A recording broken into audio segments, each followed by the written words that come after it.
ხედავ, ჩვენი საზოგადოება უფსკრულისკენ მიჰყავს ნიჰილიზმს, უმოქმედობას, უსუსურობასა და სიბნელეს, რაც არის რეჟიმის საძირკველი. ხოლო მასზეა დაშენებული კრიმინალური მლიქვნელობა, კორუფცია და ნეპოტიზმი.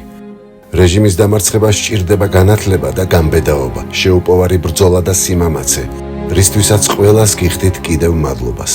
მჯერა ყველას ერთობით, შეურიგებელი ბრძოლით, სუფთაგულით ანთებული სანთლით, ნებისმიერ წყუდიათსა და სიბნელეს წინააღმდეგებით, გაგვინათებს უფსკრულს, გვანახებს გზას დიდი მომავლისკენ.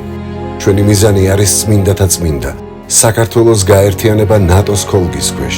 გთხოვთ ამ ნათელ გზაზე შემოგვიერთდეთ მეგობრებო, მეზობლებო, ნათესავებო, ჩემო ქარელელებო და თანამემამულებო. მე მჯერა თქვენი, ჩვენ შეგვიძლია ერთობა, სიყვარული და პატივისცემა, ერთმანეთის გატანა.